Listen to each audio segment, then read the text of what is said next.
Hey guys, so just a quick video. I'm gonna be telling you what it costs to build a house in Mexico. Just keep in mind this varies a lot depending where you're from in Mexico, because if you live in a large city like in Guadalajara or the capital of Mexico, it's gonna be much more expensive. But if you're from like a small town, it could be cheaper because of labor, and then just material, it could be cheaper. Also, just depending on the time, because inflation is real. When I built this home, things were half the price than they are now. 2020, what are we, 2022, everything went up like crazy. 2021 as well. So this is what everything cost. So I made this list around a year ago, but pretty much the house was already built. Everything else that I've put into it was like furniture and things like that, and I'll go over the furniture part. But if you just want the actual structure of the house, like the bricks and the stucco and all of that, that's what it costs, $76,413. Keep in mind, again, this is from 2019 costs. Things have gone up considerably. The land, I'm not counting the land, but the land cost roughly $12,000 back in 2017. Right now it's double. It would have cost me $24,000. So that's just a reality of things. If you don't act now, things are going to be more expensive. So this land, you do the conversion. I don't have the foot or the feet, but it's 12 by 18 meters. So 12 in the front, and then on the long end it's 18 meters. And then here's all of the costs. Here's in pesos, in case you're interested. 1,480,997 pesos, because they kept all the receipts. So this is fairly accurate from 2019. Volteos is truckloads of material like sand, the dark sand, yellow sand, gravel. I spent 56,000 pesos, which I even calculated the weight, which is 294 tons of sand to build a house. And then you guys can do the conversion. I'm sorry, but I don't have it right now, because when I did, all my receipts are in pesos. At that time it was 18 pesos a dollar, so you can do the math there. The bricks were 95,000 pesos, roughly 75 tons of brick used to build a home. I think it was like around 50,000 bricks or less. It was at 3.4 pesos. Okay, I have it here, 32,000 bricks, each at 3 pesos. Right now they're like at 4.5 each brick. Cement was 3.5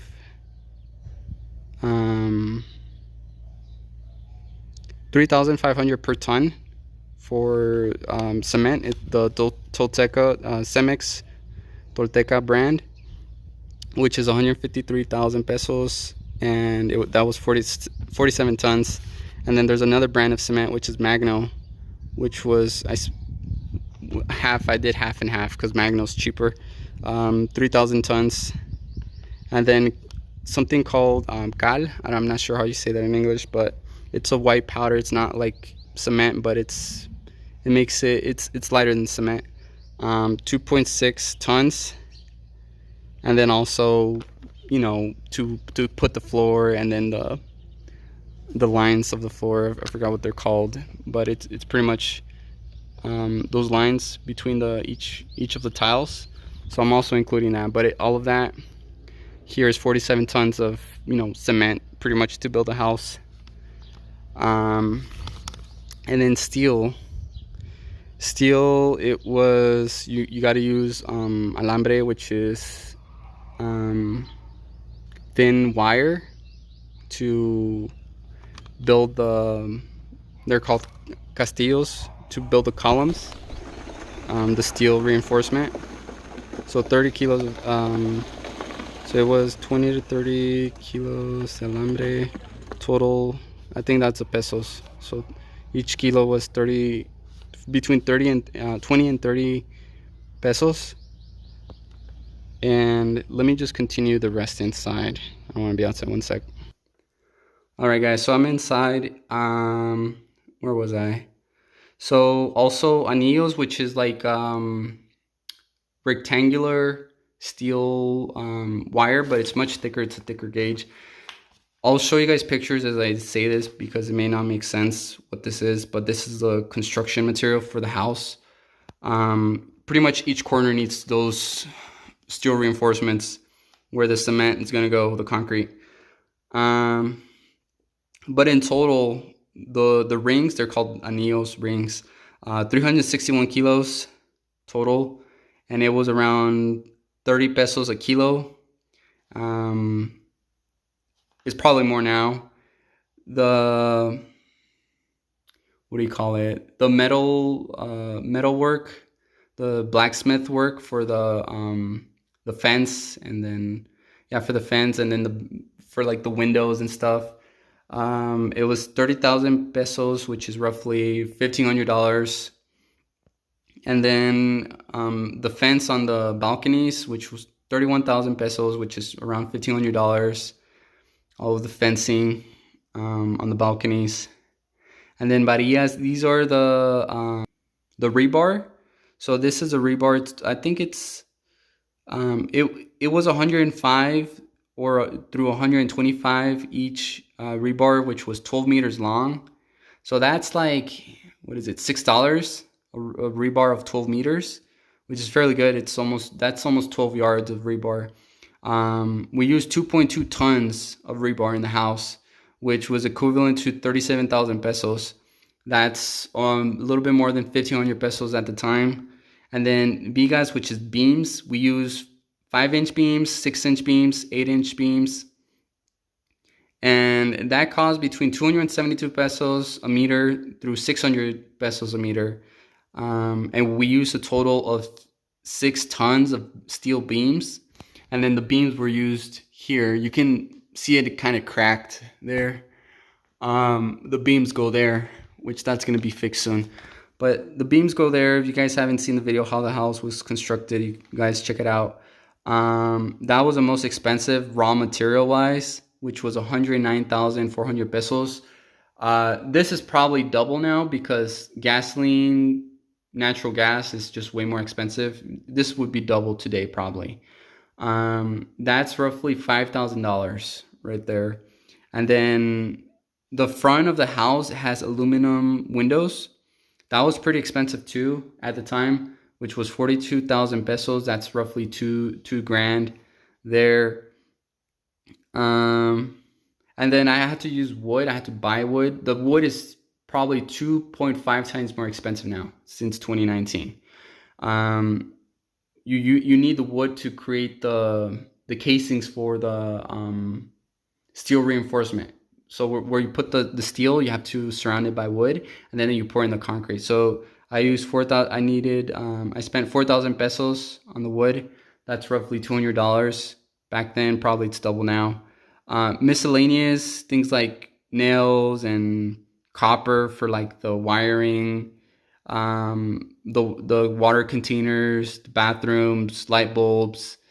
I think this is up to the last video where I didn't have a kitchen yet, because with the kitchen and all of that, it gets much more expensive, guys. This is 161,000 pesos in like all the little miscellaneous stuff, like the outlets and stuff and all of that. So that's roughly like eight grand there on miscellaneous. Labor was 430,000 pesos, which is roughly a third of all the cost. So I had 4 workers a week roughly, and that's 13,000 pesos at the time. Right now you can say it increased 20 to 30% labor from then. The one that helps the actual, it's called albañil. That's the one that puts the bricks, and then the head of the construction work, the physical work. He gets paid, the main guy, around 500 pesos. Right now it could be more, but 500 pesos is the average. Right now it could be 600 or even more depending on where you live. So that's around 30 bucks a day for a worker. That's just one worker. The helper gets paid, at the time was 250 pesos. Today it's around 300 or maybe 350, which is $15 a day. So with 4 workers a week back then was 8,750 pesos. Or approximately 13,000. So it can be between 400 pesos, $400 to $500 or $600 a week in labor alone.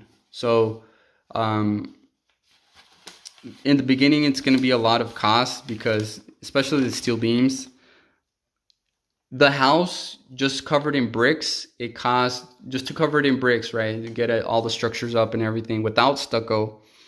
At the time, that was $30,000. Today, it would be at least, I think, 60,000. It's just everything. Inflation is so expensive.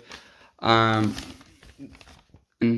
adding a floor, doors, windows, garage door, fence, railways, light, plugs, shower, toilet, tub, glass, windows, glass shower, boilers, pump, water containers, refrigerator, backsplashes, stove.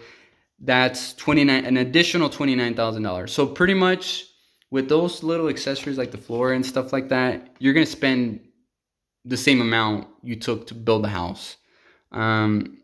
It depends on what material you put in, because there's different materials. And then there's little measurements for my closet. I'll tell you what some of the things that cost. The doors, all the wooden doors cost 30,000 pesos, which is $1,500 for all the wood doors, all of them. So I think that's a pretty good deal. The kitchen, so the granite for the kitchen came out at 48,000 pesos. I did that this year. So if I'd done it years ago, it could have been more cheaper. But that's roughly $2,400 that I spent on the granite alone. And then on all the woodwork of the kitchen, all of it, it was 40,000 pesos. So that's like $2,000. The table cost me, with all the chairs included, 20,000 pesos. So that's like $1,000. That cost me like 400 bucks, that wood there. The glass railway, all of it, it cost, and this is not included in the $76,000. Right now, the house is probably at 85 because of all of these costs. A lot of, it adds up. So the railway costs 45,000 pesos. So that's roughly $2,500, and I got that last year. Even the curtains are more expensive now. That costs $500 for all the curtains here and upstairs. But yeah, just if you have any questions, let me know.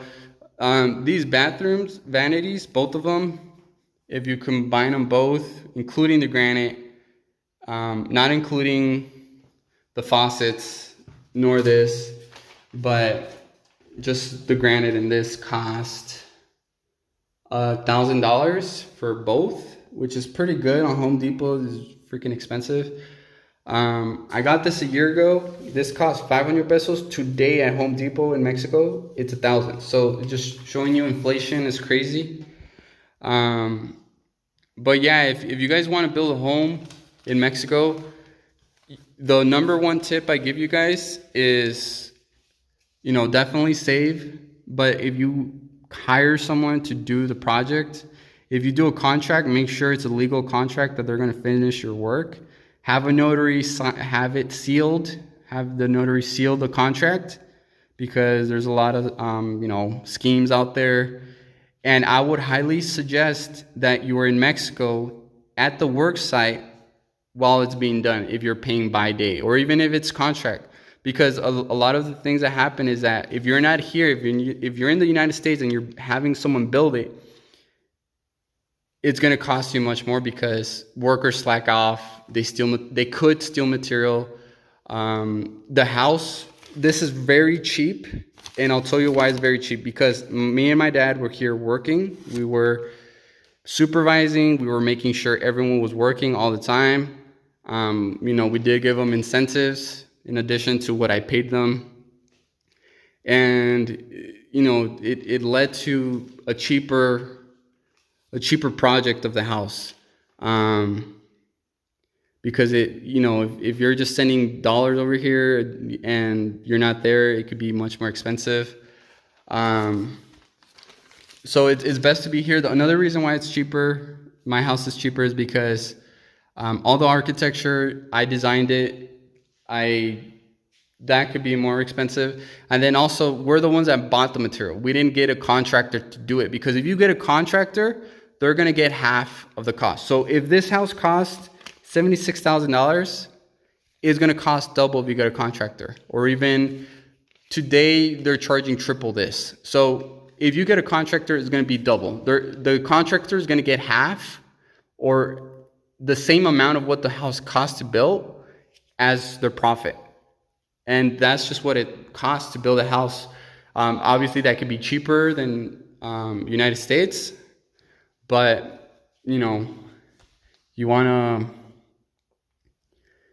you want to save, you want to have it done right, you got to be here. You got to do it. You don't have to work, maybe. You don't have to be busting your ass, but I think you earn the respect of the workers if you're right there hustling also. I've shown it in the videos. You guys want to check it out. Check out my videos. If you guys have any questions, you guys can contact me. I'll leave my Instagram below. You can contact me. And then if you have questions, if you want to, hire me for something, like get advice, reach out to me. Maybe we can talk. If you really want advice, I'll get a Patreon or something. But I've been asked so much about how much the house costs. This is real data of what it costs. I have an Excel with all the costs. If you guys want to check out the Excel, reach out to me. Yeah, because knowledge is very important if you want to do something like this. And yeah, that's everything. So if you have any questions, just comment below and subscribe.